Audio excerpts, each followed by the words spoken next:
एक गांव के युवक अर्जुन को जीवन में बार बार असफलता मिल रही थी।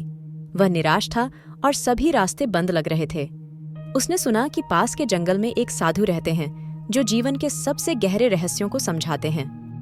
अर्जुन साधु के पास पहुंचा और अपना सवाल पूछा। अर्जुन बेचैन होकर, गुरुदेव, मैं दिन रात मेहनत करता हूं, लेकिन सफलता मुझसे दूर ही रहती है। आखिर सफलता का रहस्य क्या है? मुझे कोई रास्ता बताइए। साधु ने उसे कुछ देर तक देखा, फिर धीरे से मुस्कुराए और कहा, सफलता का राज जानना है तो कल सूर्योदय से पहले नदी के पास आओ, लेकिन याद रहे, अपने मन में पूर्ण विश्वास और साहस लेकर आना।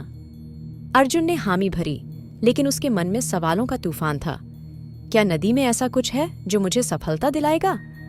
अगली सुबह अर्जुन नदी के किनारे पहुंचा। चारों तरफ कोहरा था और सूरज की हल्की किरणें पानी पर पड़ रही थीं।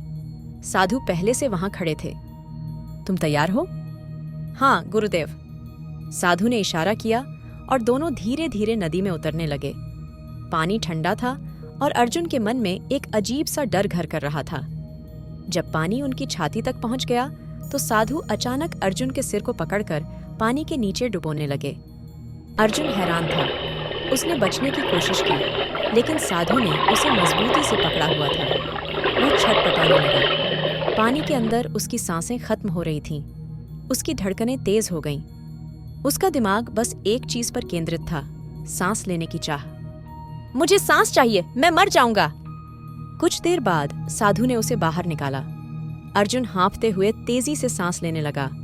उसके चेहरे पर गुस्सा और डर दोनों थे। अर्जुन चिल्लाते हुए, गुरुदेव, आपने ऐसा क्यों किया? मैं मर सकता था। साधु ने शांत स्वर में पूछा, जब तुम्हारा सिर पानी के नीचे था तो तुम सबसे ज्यादा क्या चाहते थे? अर्जुन हाँफते हुए, मुझे बस सांस चाहिए थी और कुछ नहीं। साधु मुस्कुराए और बोले, यही है सफलता का राज। जिस तरह तुम्हें पानी के नीचे सांस लेने की तीव्र चाह थी, उसी तरह अगर तुम्हें सफलता पाने की इच्छा होगी तो कोई भी बाधा तुम्हें रोक नहीं पाएगी। अर्जुन चुपचाप उनकी बात सुनता रहा। जब तक तुम्हारी सफलता की चाह इतनी गहरी नहीं होगी कि तुम हर कठिनाई से लड़ने को तैयार हो जाओ, तब तक सफलता तुम्हारे पास नहीं आएगी। अर्जुन ने साधु की बात को गहराई से समझा। वह अब अपनी हर असफलता को एक नए नजरिए से देखने लगा। उसने अपनी पूरी मेहनत, लगन और जुनून को अपनी हर कोशिश में झोंक दिया। कुछ सालों बाद अर्जुन अपने गांव का सबसे सफल व्यक्ति बन गया। लोग उसकी मिसाल देते थे और वह हर किसी को साधु की उस सीख का जिक्र करता था। सफलता पाने के लिए वही जुनून चाहिए जो पानी में डूबते